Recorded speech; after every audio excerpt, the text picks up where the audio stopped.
Are you starting a cookie business? Hi, this is Nita with WeCookiers.com, and I'm here to give you, today I'm doing 4 business building tips to market yourself for free or nearly free.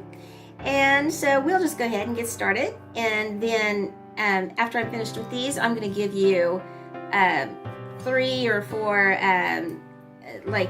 hints and tips for like kitchen and running your business. Okay, so let's get to it.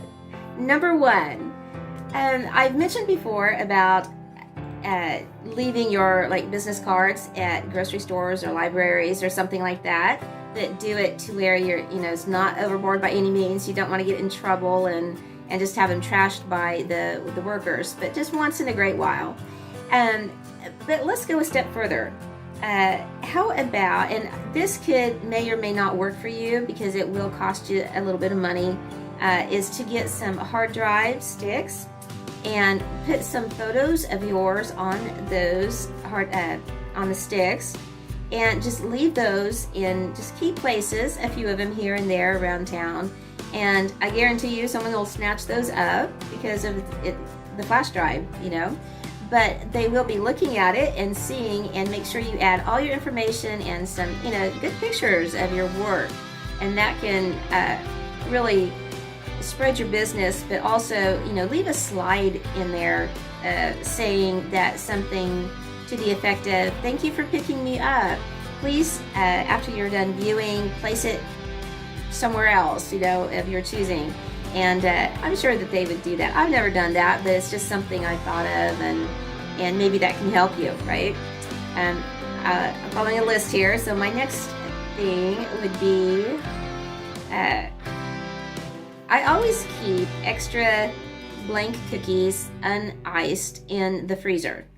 And this is, if I'm cutting out cookies and baking them. Actually, my husband does those for me now that he's retired.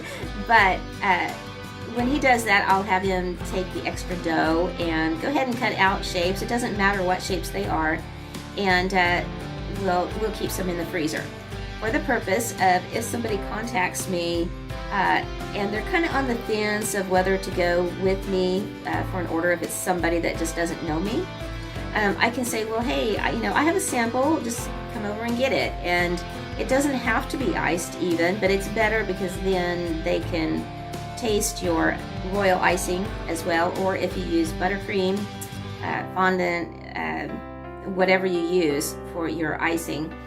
But that way they can have a good taste of it. Make sure you have a good recipe, and if you do not have a good recipe and are looking down below, I have a link to my recipe, and it's here on YouTube as well. So I'll link that video for you, and it's a wonderful recipe. It's soft, moist, and the royal icing is also down below, and it's exquisite as well. It is, after it dries, it's stackable, but it's not crunchy. Excuse me, not crunchy. It's a soft bite, but it can be shipped, everything. You need those 2 recipes. If anything else, you need those recipes, and they're down below for you for free. And so anyway, I keep those on hand, and I don't know how many times in the beginning of my business that catapulted my whole business. It drew in so many orders, and I became known for that. So anyway, that is just an extremely good tip for you. What else do we have here? Oh, also on the lines of that is, people are kind of leery if they don't know a baker, a cookier these days, for due reason. But some people don't like the fact that there's animals in your house, or that you smoke, and you want to disclose that if you do, for sure. That they're just leery. I've had some horror stories of customers saying that, oh, they went to so-and-so and it tasted just like smoke, just like cigarettes, and so they had to dump them. So just make sure you tell them if you are smoke-free, animal-free, even kid-free. Some people are kind of leery about even just kids being around their cooking, and I don't blame them, if you don't know somebody. But anyway, good tips. And number 3 is, I don't know if you know it, but a lot of libraries will let you hold cookie classes in the library, and you still get paid for it. You can still charge for it. And I haven't done this, but I've certainly heard people, cookiers, that do it. The downside is you don't get a kitchen, you know, and they can go to the library bathroom if they need running water, I guess, but that would be the downside. But it is an avenue you can go if you are wanting to have cookie parties. And on the lines of cookie parties, I will let you know to interject, excuse me, interject that I am starting my cookie parties back up. I, pre-COVID days, was starting them, and I had one, and I had to stop them immediately, obviously, like everybody else had to. And it's taken me this long to start making holes in my scheduling so I can start incorporating them again, and I really enjoy them and want to get back into those.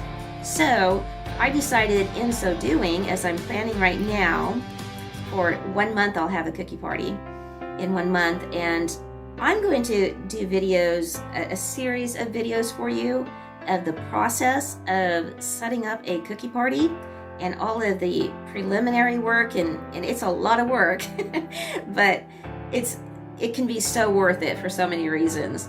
But stay tuned, and I'll keep you updated when those videos will be coming out. But anyway, okay. That was 3. But I think I told you 4, but it was actually going to be 3. But we're going to go to the quick business tips to help you with your business and like the kitchen work and stuff like that. Okay.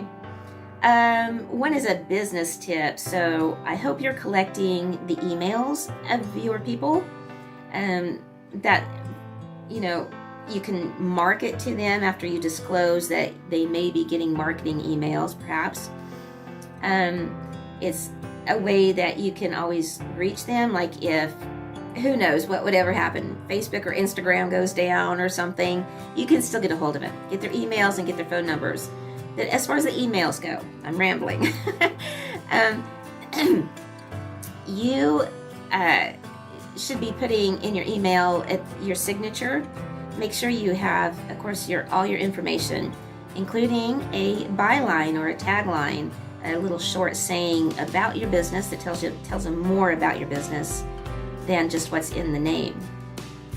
Sorry, my throat's really dry. Include any website or blog that you may have, a link to all of those. In my signature, I always have where they can find me online, like YouTube, Pinterest, certainly my website. So anyways, make sure you do that so they can always find you. You want that. Let's see. Now, getting your business out there, your name out there in front of people. You want to, something that will really help you is to have something that you really specialize in that's different than another cookier, maybe above and beyond what another cookier is doing, or just something special you do. Perhaps no cookier around your whole area does painting on cookies like watercolor, but you do it, and you do it well. And that will certainly stand you out to people. So always be thinking, and I do the same thing, and I don't always have time to implement them, which is tough, but always be thinking of ways, coming up with something new for the cookie world, a new technique of some kind, or using, I don't know, like using like a stencil for another idea how to make a different kind of cookie. Like I noticed at the beginning of this year, in 2024, one thing that is very popular in the art world, not cookies, but the art world, is the Northern Lights. And so I have never done it, and I want to do it. I just haven't taken the time to do it. But to take that art, you can do it on like do it on Pinterest. See like people that do artwork on Pinterest. I love following those kind of people to get ideas for cookies. But see how they do it, and you can easily incorporate it onto a cookie. And they're really, you know, those Northern Lights, people are just all over those this year. So, you know, that's just an example. But keep your eye out for different kind of art forms you can be incorporating. That'll stand you out. Okay, number 3 is develop a moniker. And you're saying, what's a moniker? Well, a moniker is nothing more than a sales handle. So, of course, everybody, probably the most popular, wide known moniker would be Nike and Just Do It, right? So, develop something that's very short and to the point for your business. You know, just make it very memorable and dynamic, something that just is engraved in their mind. When they hear that, they know it's your business. I've tried to develop mine with WeCookiers to be, I've toyed with 2 of them and I use them both interchangeably, but one is art with the cookier's heart, and the other one is It's a WeCookiers World. And I tend to go with It's a WeCookiers World more. But anyway, so think of something for you. So it's something very short and memorable. Okay, so that is all 3 of those, and I hope you enjoyed that. Again, I will be putting out the series for starting to implement cookie parties, and going from the very beginning with the lists and everything you need and what you need to do and how you need to plan for it. And so I'm really excited about it because I'm doing the series as well as the classes. So we'll keep you up to that, and I'll pull you right through to filming parts of the class and pictures and all of that good stuff. I'm real excited about it. So until next time, you take care, have a WeCookier day, and God bless you. Bye-bye.